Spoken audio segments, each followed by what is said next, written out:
Hello, this is TGC Requiem. I'm back with some modern Sultai control. I've been playing through some leagues, had the opportunity to uh, get a bit more playtime in than I'm normally getting. Pretty excited to make use of the opportunity to make some videos, run some leagues. However, I've just been, especially with this deck, since it tends to be a little grindier, games run a little long. Sometimes I find that when I talk while I record the match live, it just tends to make me run a little lower on time. And since this is a longer, grindier deck, my preference has been to play these matches without recording them and then come back and record them after the fact. So, that said, I'm not actually going to show all the matches from my leagues. I'm going to basically show more popular matchups, just because I think that's probably what most people are looking to see.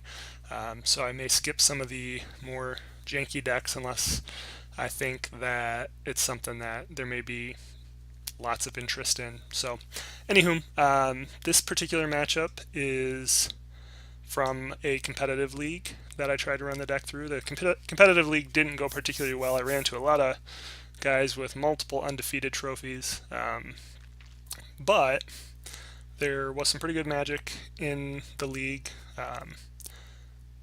Probably made a couple mistakes, I'm sure, but all said, it was a good time, good learning experience with the deck.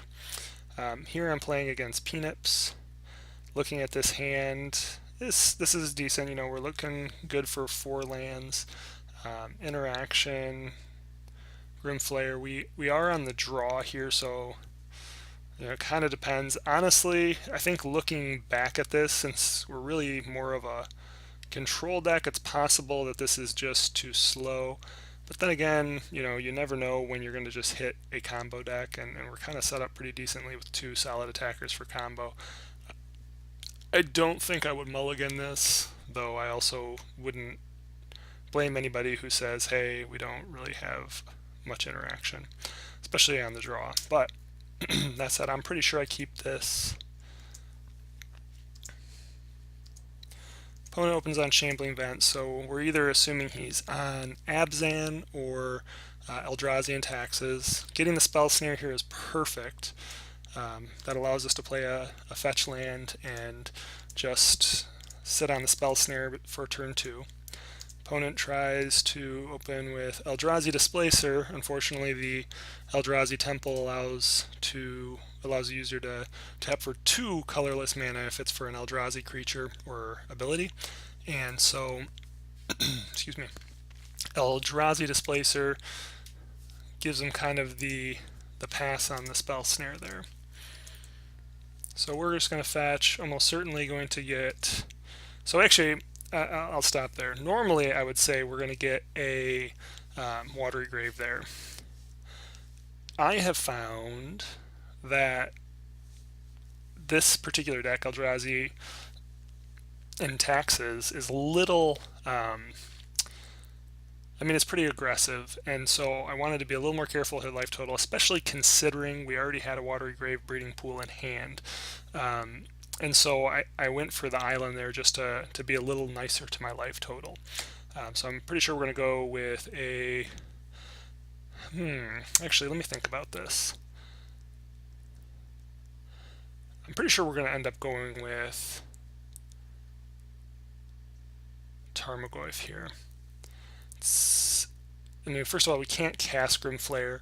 We could go for the Throat, the Eldrazi Displacer, but I feel like it's better to put a creature down first, let him attack for 3, and then kill it and be able to attack with a bigger Tarmogoyf back.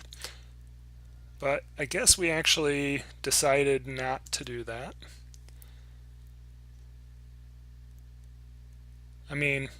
If the opponent wouldn't even need to flicker the Eldrazi display, or use the Eldrazi Displacer to flicker the Tarmogoyf. So I must have just held up to go for the Throat. And this is actually okay. So to step back for a moment, the Tarmogoyf, part of the reason I'm thinking the Tarmogoyf there is the fact that, it gives us the ability to turn back onto the opponent, kind of pressure the opponent. But I do feel like I've found sometimes I'm a little overly aggressive with the deck. It is more controlling, and I don't need to necessarily be pressuring with creatures right out of the gate in every matchup. So, especially in a matchup like this where the opponent has plenty of big creatures, they've got plenty of ways to kind of interact and mess with our creatures. It could be better to try and, I guess play the control game against them. But either way, we'll see how this kind of goes. I think looking back, I probably would have played the Tarmogoyf there. Opponent plays another land. You know what? Actually, I know exactly why. It's because of Thought-Knot Seer. So he's actually going to play another Eldrazi Displacer here, though. I am certain now that the reason I did not play the Tarmogoyf, and this was in my mind at the time, he had 3 mana, he was a mana away from Thought-Knot Seer. If he goes Thought-Knot Seer, Go for the Throat was the only removal I had that could interact with Thought-Knot Seer. And I was concerned that basically, if I didn't keep Go for the Throat up, he was going to take the only removal I had for Thought-Knot Seer, and then I wouldn't have any way to interact with him because he would be able to use Displacer to bounce my creatures the rest of the game to get through. So actually that makes sense thinking back on this now. So Go for Throat, one of the Displacers now, however, just because we can't really deal with 6 power. And then here we are going to throw a Tarmogoyf down. He's bigger than the Displacer now, but at least that hopefully makes the opponent have to spend their mana displacing the Tarmogoyf instead of casting creatures. And I think now he drops the Thought-Knot Seer, as we feared. Unfortunately, Fatal Push is probably going to get taken. But Fatal Push does. It would have given us an out to Thought-Knot Seer with a fetch. But because he spent his mana, he doesn't have the ability to attack through the Tarmogoyf that turn. We do in fact draw a fetch, so we would have been able to handle the Thought-Knot Seer.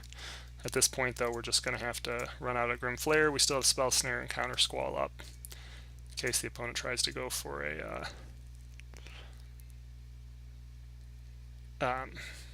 like a Past Exile. So he's going to attack with a Thought-Knot Seer. We can double block here, but if we double block, he can use Eldrazi Displacer to flicker one of our creatures out of blocks, which will essentially make certain that one of our creatures dies. So that said, I consider chump blocking, but I decide not to. It's not how we're winning. In my mind, I look at this that we're basically needing removal for Eldrazi Displacer, and then maybe like Cryptic Command to help us race or something. Really, we're looking at removal. So he goes for a Dark Confidant. At least it's something we can Spell Snare. And then he casts another Dark Confidant. I haven't really seen Dark Confidant a lot in these builds, but this particular individual, I know he had 5 undefeated trophies in the competitive league, so possibly something to consider, but it seems like there's quite a bit of pain to be taken in this deck. So here we're going to play another Tarmogoyf for the Creeping Tar Pit. We don't actually tap or crack the Polluted Delta because with another colorless land, or even another upright land for that matter, he'll be able to use Eldrazi Displacer to flicker 2 creatures. And so, depending on how we block, well, I guess he'd do it before block. So I guess we kind of would be okay here to crack it. It's going to take 2 attacks either way unless he draws like another Eldrazi Temple and has a Path to Exile. Revealed Caves of Koilos, so he definitely has access to the 6 mana needed to flicker 2 of our creatures. So there is 1 flicker.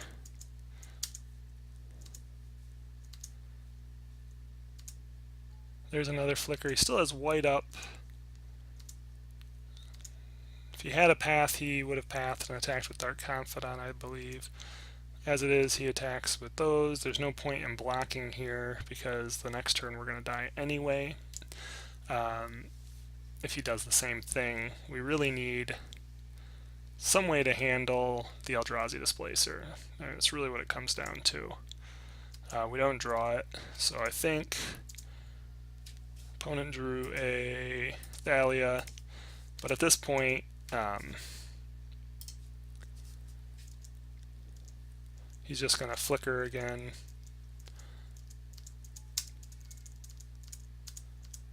And then he'll attack with all 3 creatures, and that gets him in for lethal. So we do lose game 1 here against Eldrazi and Taxes. Bit of a bummer, but we'll be back here with game 2 shortly. So game 2, real quick, let's take a peek at the sideboard. So looks like we pulled out our counter squalls, brought in an Abrupt Decay, and Liliana, the Last Hope. And that's all of the changes we made. The rest of these are normally in the sideboard. So we brought in Abrupt Decay and Liliana, the Last Hope.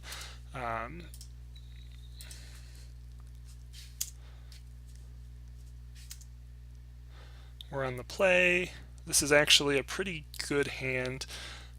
Being on the play, we'll be able to hold up Spell Snare with a fetch, and we have Go for the Throat. Cryptic Command being on the play gives us a little, let's see, what am I trying to say here? Cryptic Command on the play, we're definitely looking like we're going to get to the 4 mana to have it up and ready to be useful. So Misty will probably crack for a... I actually would think we're probably going to go for a Breeding Pool here. Normally I say Watery Grave, but having the swamp up makes sense to get the blue then. So now we can hold up Thought Scour and Spell Snare, which is great. We can do both if we need to. Opponent open or play Shambling Vent, doesn't do anything. So we are going to fetch probably for the Watery Grave now, and then Thought Scour ourselves, putting a Cryptic Command and Flayer into the graveyard, drawing a Snapcaster Mage, and now a Serum Vision. So things are starting to look pretty good here. We have the ability to play Serum Visions while holding up Spell Snare and Go for the Throat.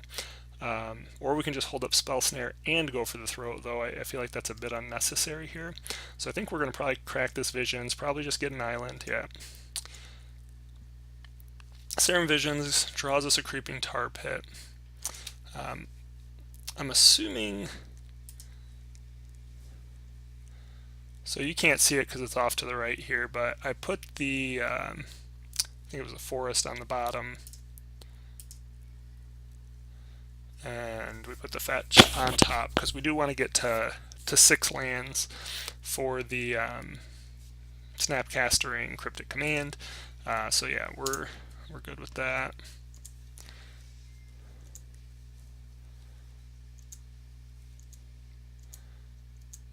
Opponent goes with Rest in Peace. We have a Spell Snare. Rest in Peace is actually a very troubling card for us. Difficult card to deal with. Grim Flayer requires 4 cards to get his Delirium turned on, so he's not as strong as a 2/2. Tarmogoyf becomes a 0/1 for the rest of the game when a Rest in Peace has resolved. We really only have 4 answers to the card once it's resolved. That's not true. I guess technically we could have up to 8. Those answers being Abrupt Decay. So we have 3 Abrupt Decay post board, a Maelstrom Pulse. We also have the 4 Cryptic Commands, which can bounce it, but there's not a whole lot of value in bouncing it unless you can counter it the next time they cast it. So I believe here we're just going to play probably a Verdant Catacombs. Yep. And then we have access to Go for the Throat, Snapcaster, and a bunch of stuff, and Cryptic Command. Opponent goes for Thalia. Quite possible that I just Snapcaster Spell Snare this. And that way I can fetch for a sideways land.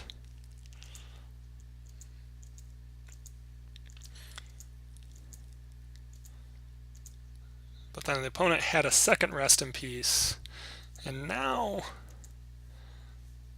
Oh, and the other thing was Snapcaster, obviously. Snapcaster Mage needs the graveyard. We don't actually crack a fetch there. At this point, we have extra lands, and I figure there's no point in cracking the fetch since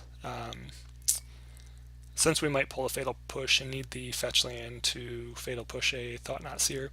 I do think now that we drew the second fetch in Polluted Delta, it's okay to crack the Verdant Catacombs for Cryptic Command if we need it, because we have another fetch to hold up for excuse me, for Fatal Push. Opponent goes to Wasteland Strangle our Snapcaster Mage. It's a pretty slick combo. Wasteland Strangler would put the card back in the graveyard, which just gets exiled again off Rest in Peace. So here I think we're probably going to go Breeding Pool since we have another swamp in hand. I guess we do go Overgrown Tomb. We just needed a green source, really. We have the access to the other fetch to get another island, so that's fine. So we're probably going to counter draw a Thought Scour.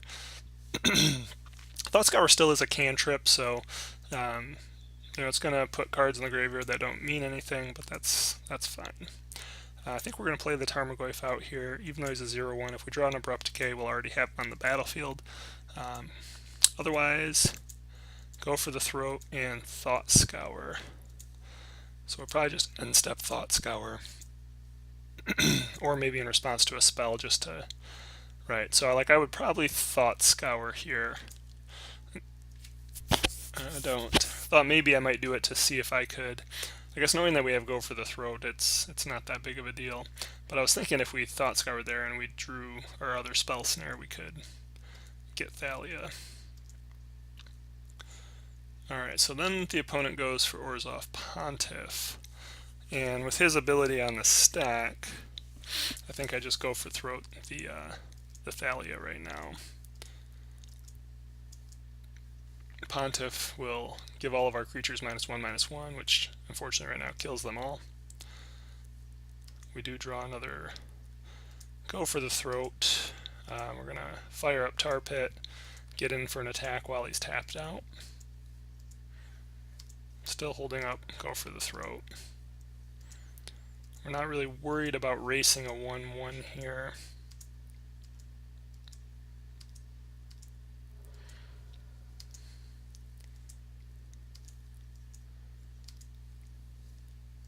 Goes for the Thought-Knot Seer. With the Thought-Knot Seer on the ability on the stack, we'll go for the Throat, the Thought-Knot Seer.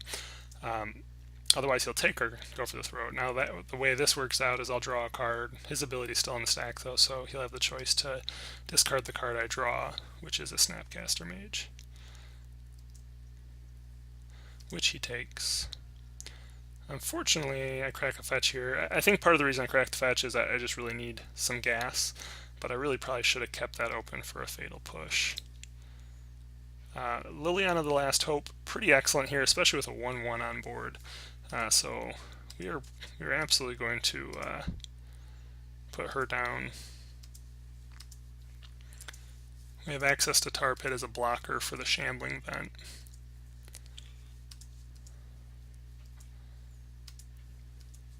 So we're willing to trade off the Creeping Tar Pit to hopefully keep Liliana alive.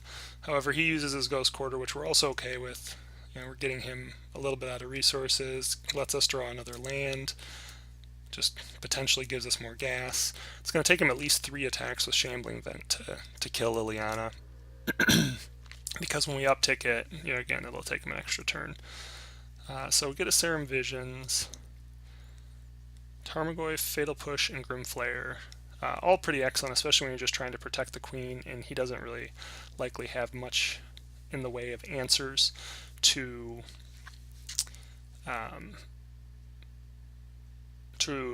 get to Liliana other than combat. So we actually ended, even though we still end up putting Tarmogoyf on the bottom, Push on top.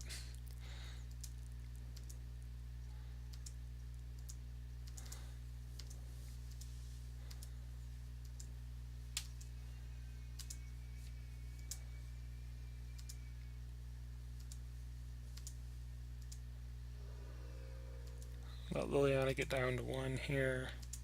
Now with Fatal Push, though, we have a way to handle the Shambling Vent. Grimflayer is also going to start feeding our draws. So I'm pretty sure we put the land in the graveyard, and then left probably Serum Vision, Fatal Push on top. Sorry, Fatal Push with Serum Visions on top of that, almost certainly. Yeah. And now when he goes to fire up the Shambling Vent to kill off Liliana, we're going to be able to handle the Shambling Vent.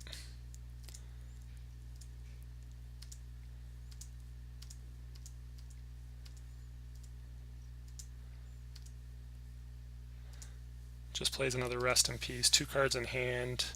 That's the best he can do. We're good with that. Flare does damage and filters our draws.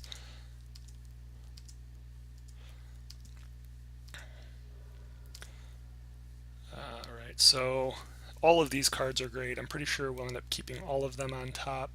Most likely we could keep Cryptic on the very top, push under that, and Snapcaster Mage under that.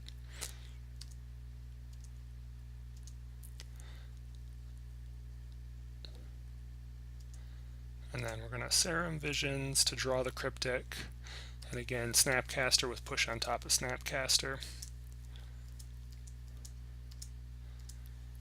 Snapcaster.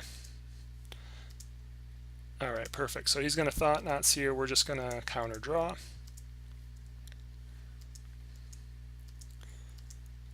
Snapcaster, again, we're keeping that there just because it's a blocker. We're kind of hoping to get Liliana to ultimate. Land in the graveyard, and then probably Snapcaster with Serum Visions on top.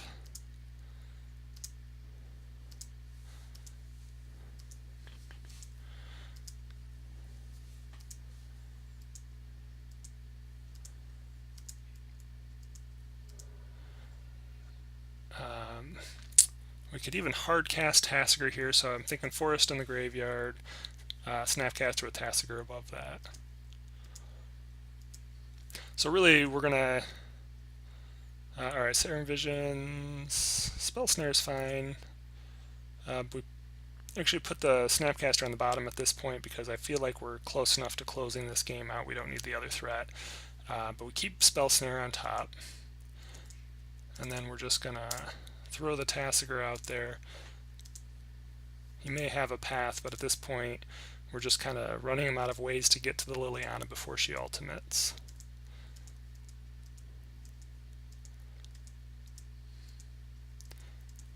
He does Path, which buys him 3 more turns. Abrupt Decay, Thought Scour, Maelstrom Pulse. Thought Scour is going to go in the graveyard.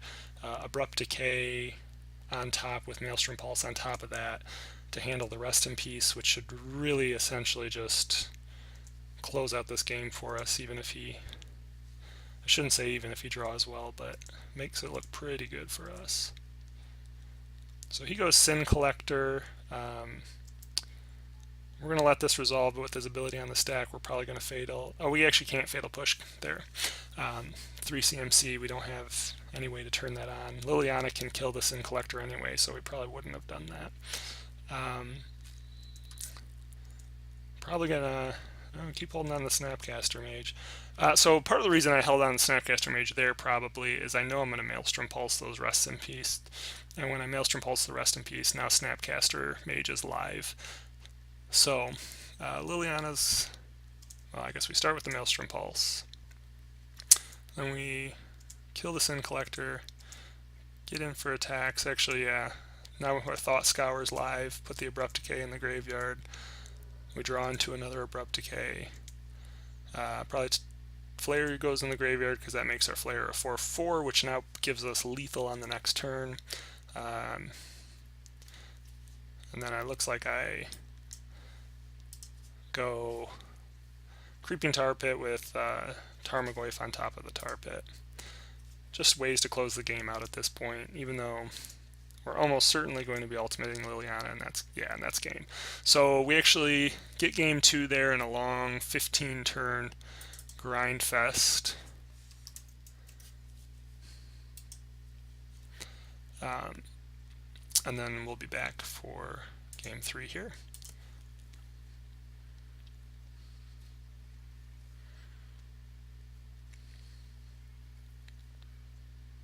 If we take a peek at the sideboard, doesn't look like we have any other changes. Still just pulled out the 2 counter squalls, replaced it with Abrupt Decay, and a second Liliana of the Last Hope.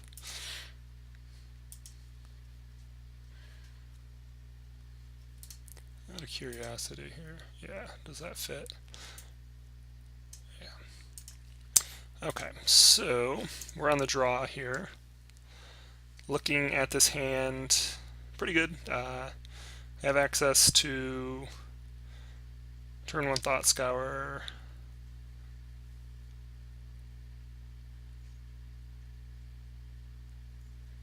Grimflayer or Tarmogoyf, Abrupt Decay. I like this Abrupt Decay. We wanna, now that we know Rest in Peace is there, it's going to be something that we're hoping to save for that. We draw a 3rd land, excellent.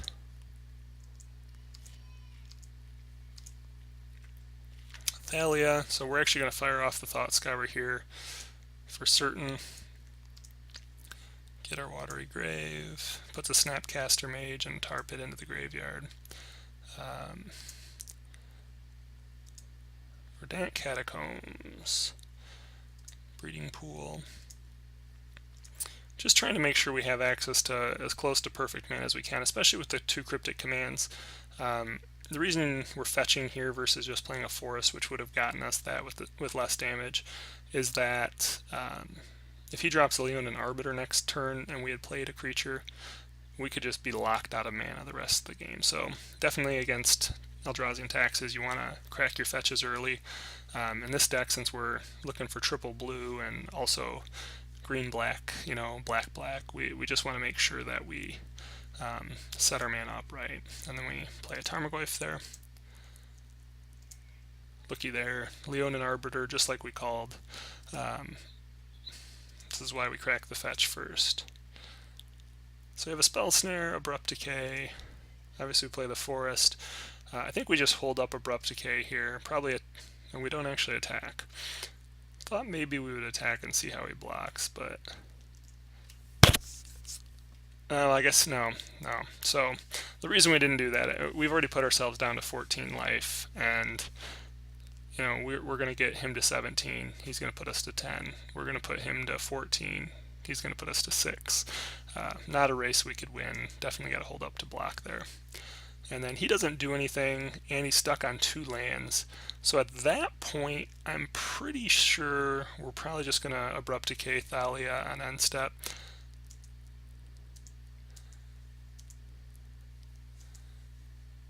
Yep, so now we can maybe start to attack. In response, he paths, which is great because that gets us access to... Oh no. So he paths, but we don't have the mana up for Leonin Arbiter. Leonin Arbiter is such a nasty card. And he takes that opportunity to also steal our only black source of mana.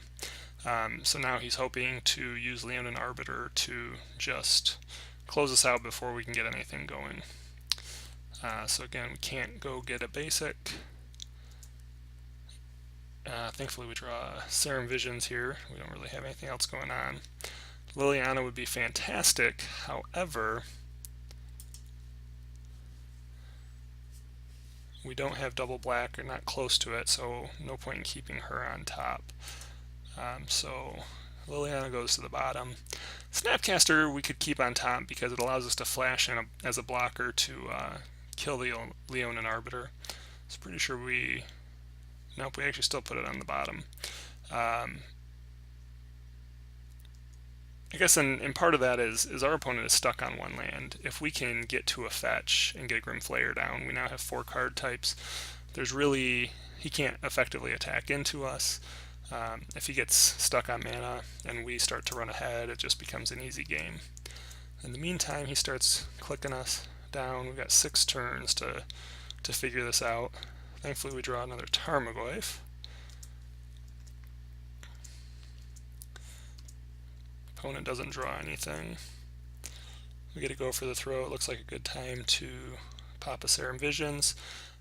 So 2 lands, and on top of it 2 lands that do not require us to crack a fetch. Pretty sure we're going to put the Breeding Pool on top with Overgrown Tomb on top of that, just to get access to that black. And I actually start attacking here because I know we're going to start running Flare Flare.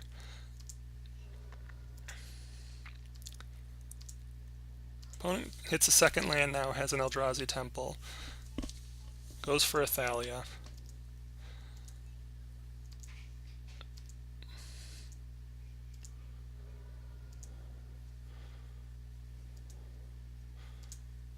So we're taking the hit here to go down to 8. Quite a few lines open right now. Obviously we could go for the Throat, the Thalia, or the Leonin Arbiter. We don't really need to kill the Leonin Arbiter though right now. We know we're going to get our 4th land. Unfortunately, it's still not a... actually running into a couple issues here. The 4th land is going to give us an upright source potentially, but it's only going to give us our 2nd blue, and it's not giving us our 2nd black. And so definitely still looking to get a 2nd black out of there or a 3rd blue. In the meantime, if we take the turn to kill Thalia, we cannot put down a Grim Flayer. Grim Flayer currently outsizes both of his creatures. I think right now the smart play would be to just throw down a Grim Flayer and attack with Tarmogoyf.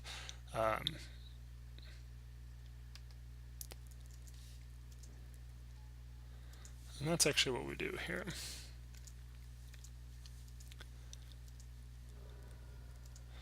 So now the opponent has to realize that the racing is not going to win this for them. We are going to start to do 8 damage a turn to their 4. And if we attack, I mean, he can't profitably attack into us right now unless he has a path. So essentially we've kind of got him caught a little bit here. He hits Eldrazi Displacer, so now we're actually not going to be able to play another Grim Flayer because of the go for the Throat, needing to kill that Eldrazi Displacer. So first we attack though to see what he does, because again we are putting a lot of pressure on him. He just takes it. This allows us to set up filter.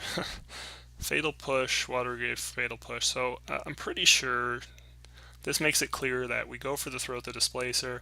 We're going to put Push, Grave, Push in that order. And then take care of the Displacer. So now he cannot attack with both of his creatures, either of his creatures, unless he plans to play another creature next turn. We do hold up Breeding Pool, pay the life for it. The reason we do that is if he goes for a Rest in Peace right now, all of a sudden that race is back in his favor, and so we need to hold the Spell Snare up.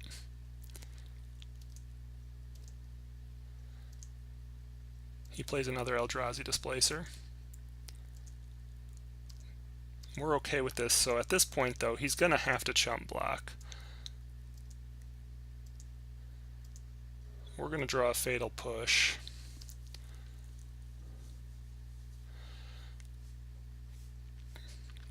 He can't double block, so this is just a good clean attack. He's got to trade off both creatures. And then we can fire off the Fatal Push to kill the Leonin Arbiter.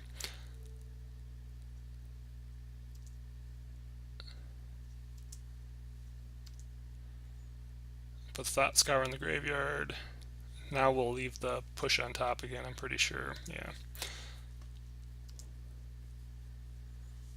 And yeah, so we don't even use the Fatal Push here. By throwing another Grim Flayer, okay, no, we do hold off. So I was going to say, if we throw another Grim Flayer, there's really nothing he can do. If he attacks, he loses. I mean, he's going to lose either way. He's got, if he has a path, he'd have to have double path and hold Leonin Arbiter as a chump blocker. I mean, white doesn't typically play. So here comes the Rest in Peace, which is really kind of his only out. And we Spell Snare it, and then that's the game. So we get this match 3-1. I'm sorry, 2-1, and it's a grind affair. Eldrazi and taxes, difficult. Thankfully, no Aether Vials to deal with in this matchup um, this time. And it's possible that the opponent's not playing Aether Vial, but I can't imagine that. Probably just didn't draw into him.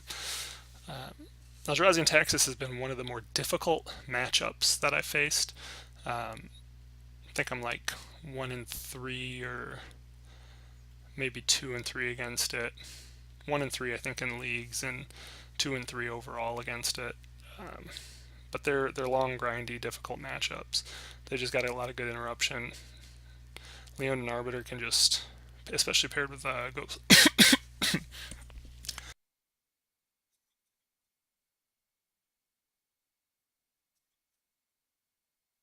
Excuse me, especially paired with a Ghost Quarter and Path. Leonin and Arbiter can just kind of wreck your mana base if you're not careful to fetch hard and early.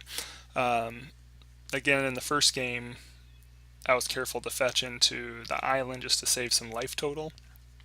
But probably looking back at that, it is more important to just make sure you have clean access to your mana, because if Leonin Arbiter gets there and they start popping lands, you need to make sure you have access to your colors. So, anywho, that is it for this one. We'll be back with another match here soon.